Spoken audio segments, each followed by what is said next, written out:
wabarakatuh. Perkenalkan, nama saya Rindi Surya Putranto, mahasiswa Tadris Bahasa Indonesia EIN Ponorogo. Pada kesempatan pada malam hari ini, saya akan membahas tentang teori wacana kritis. Dalam beberapa tahun kebelakangan, kata wacana kerap kali muncul baik dalam pernyataan secara lisan maupun secara tertulis. Biasanya kata ini muncul saat seseorang memberikan pertanyaan atau tanggapan atas suatu topik tertentu. Beberapa pengertian kata wacana yang dikutip dari buku Analisis Wacana Erianto 2006 halaman 2. Dalam Collins Concise English Dictionary tahun 1988 disebut bahwa wacana adalah satu komunikasi verbal, ucapan atau percakapan manusia, dan yang kedua sebuah perlakuan formal dari subjek dalam ucapan atau tulisan tersebut, dan ketiga sebuah unit teks yang digunakan oleh linguistik untuk menganalisis satuan lebih dari suatu kalimat.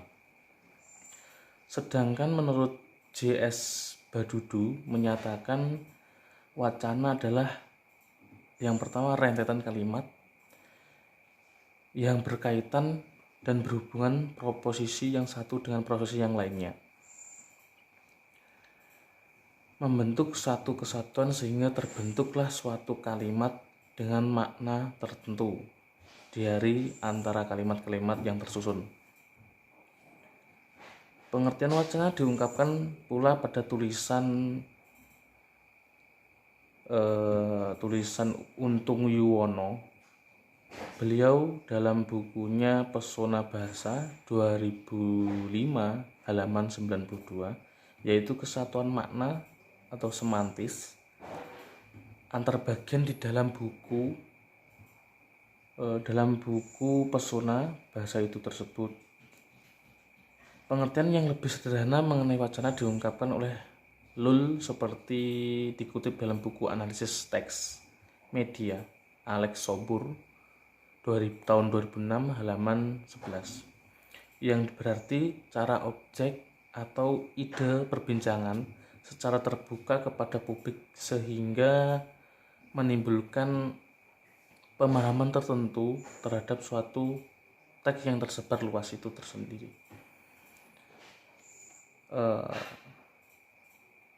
Dan dari pembahasan yang inti, apa sih analisis wacana itu? Dalam analisis wacana dikenal adanya 3 sudut pandang yang mengenai bahasa itu sendiri. Pandangan pertama, bahasa dilihat dari sebagai jembatan antar manusia dengan objek di luar manusia itu sendiri. Jadi analisis wacana digunakan untuk menggambarkan tata aturan kalimat, bahasa, dan pengertian bahasa itu tersendiri. Wacana diukur dengan pertimbangan, pandangan, atau kebenaran menurut sintaksis dan semantik.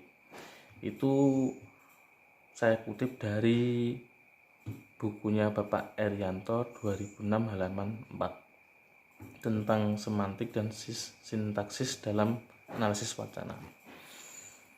Pandangan yang kedua dari Bapak Erianto tersebut, subjek sebagai faktor sentral dalam kegiatan wacana serta hubungan-hubungan sosialnya. Jadi analisis wacana dimaksud sebagai suatu analisis untuk membongkar maksud-maksud atau makna yang disampaikan oleh teks-teks atau kalimat itu. Dan analisis wacana kritis dalam bukunya Pak Erianto tersebut merupakan hal-hal yang dijadikan sebuah analisis wacana. Ada berapa ini? Ada 5. Yang pertama adalah tindakan, yang kedua konteks, Yang ketiga historis, dan keempat kekuasaan. Yang kelima ideologi. Yang pertama itu tindakan. Tindakan adalah wacana yang dipahami sebagai sebuah tindakan atau wacana untuk dipahami sebagai bentuk interaksi. Yang kedua, konteks. Mengacu pada pendapat Guy Cook, dalam analisis wacana juga memeriksa konteks dari komunikasi seperti siapa yang mengomunikasikan dengan bagaimana perbedaan tipe dari perkembangan komunikasi tersebut. Yang ketiga, historis. Historis itu dapat dipahami suatu wacana teks, maka dapat dilakukan dengan memberikan konteks historis di mana teks itu diciptakan. Oleh karena itu, pada saat menganalisis, kita perlu dimengertikan mengapa wacana yang berkembang atau dikembangkan seperti itu, mengapa bahasa dipakai seperti itu, dan sebagainya. Lalu poin keempat, kekuasaan. Kekuasaan maksudnya apa? Semua wacana yang muncul dalam bentuk teks percakapan atau suatu pandangan sebagai bentuk pertarungan kekuasaan. Hubungan antara kekuasaan dan wacana dapat dilihat dari apa yang dinamakan kontrol. Kontrol dalam suatu wacana dapat berupa kontrol atau atas teks konteks yang dibahas. Kontrol atas konteks misalnya dapat dilihat dari siapa yang boleh atau harus bicara sedangkan posisi yang lain sebagai pendengar atau yang mengiyakan. Contoh dalam keseharian adalah saya sendiri memimpin suatu musyawarah. Dalam musyawarah itu audien hanya boleh mengiyakan atau menolak, bahkan hanya mendengar saja. Itu sebuah contoh bagaimana kekuasaan mempunyai hubungan dengan wacana. Dan yang kelima, ideologi. Wacana digunakan sebagai alat oleh kelompok-kelompok yang dominan untuk mempersuasi dan mengomunikasikan sebuah kekuasaan yang mereka miliki agar terlihat lebih absyah atau lebih kuat dan benar-benar lebih layak di mata khalayak umum.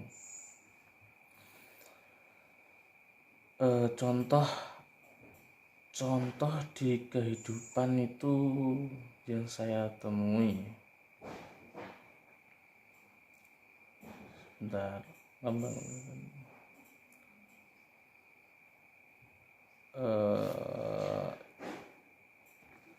Contoh hubungan antara ideologi dengan wacana adalah dalam keseharian saya temui adalah contoh yang paling saya sering lihat dan saya dengar adalah bagaimana seorang ulama memberikan wacana atau yang hubungannya dengan ideologi beragama, bagaimana seorang manusia harus taat dalam ajaran-ajaran dari Tuhannya. Kalau tidak taat akan mendapatkan siksa atau balasan. Nah, itu termasuk ideologi dalam wacana. Lalu model-model analisis dalam wacana kritis adalah ada beberapa model. Di antaranya adalah dengan adanya analisis bahasa kritis, yang kedua analisis wacana pendekatan Prancis, kognisi sosial, dan pendekatan perubahan sosial. Kesimpulan dari teori analisis wacana kritis adalah wacana adalah bahasa yang bermakna dapat berbentuk lisan, tulisan, dan simbol. Wujud dari bentuk wacana dapat berupa teks, ucapan, lakon dalam drama, artefak yang berupa bangunan, alat-alat, bahkan puing-puing dan seterusnya. Wacana yang telah dibuat dapat dikritisi dan dianalisis oleh orang yang biasanya disebut analisis wacana kritis. Analisis wacana kritis adalah studi linguistik yang membahas wacana bukan dari unsur kebahasaan, melainkan mengaitkan dengan konteks-konteks yang ditelitinya. Dasar teoritis analisis wacana didasarkan pada beberapa perkembangan sejarah dalam filsafat dan ideologi pengetahuan, teori sosial. Oleh karena itu, faktor historis, sosial, dan budaya adalah sumber utama dalam kerangka kerja analisis wacana kritis itu sendiri. Adapun tujuan utama dalam wacana kritis adalah membuka kesamaran yang ada dalam wacana yang diteliti itu. Untuk menganalisis wacana kritis ada beberapa pendekatan yang disampaikan oleh beberapa ahli. Pertama, pendekatan analisis wacana kritis Norman Verklock menjelaskan bahwa kegiatan berwacana sebagai praktik sosial yang menyebabkan adanya hubungan dialektikal antara praktek sosial dan proses terbentuknya wacana yang mempengaruhi oleh tatanan sosial dan tatanan sosial yang ada. Yang kedua, pendekatan analisis wacana kritis yang dibuat oleh Van Leeuwen menjelaskan bagaimana orang-orang tertentu dan aktor social aktor dimunculkan dalam wacana itu, dan bagaimana suatu kelompok yang mendominasi lebih memegang kendali dan kelompok yang posisinya rendah digambarkan sebagai orang yang tidak baik. Ketiga, pendekatan analisis wacana kritis yang dikemukakan oleh Van Dijk yaitu pendekatan kognitif sosial yang bukan hanya didasarkan pada analisis wacana bahasa, melainkan juga harus dilihat bagaimana wacana tersebut diproduksi dan mengapa dapat diperoleh wacana seperti itu. Dijelaskan dalam pendekatan ini bahwa sesuatu wacana tersebut diproduksi dan mengapa dapat diperoleh wacana itu dijelaskan dalam wacana ini. Ditulis seseorang dalam wacana akan menentukan ciri khas dan kerangka wacana yang dituliskan. Keempat, pendekatan analisis wacana kritis yang disampaikan oleh Wonda. Beliau menyampaikan bahwa pendekatan wacana historis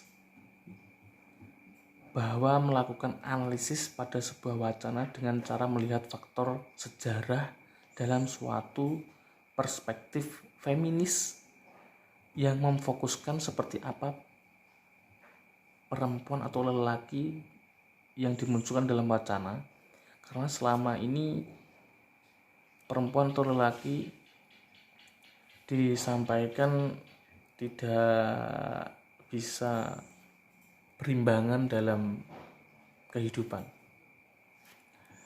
Baik, mungkin itu saja dari saya penjelasan seputar dari hasil membaca saya tentang teori analisis wacana kritis yang saya ambil dari Bapak Erianto, Bapak Wondak, dan Untung Yuwono. Dari saya ada kurang lebihnya, mohon maaf. Akhiron, assalamualaikum warahmatullahi wabarakatuh. See you.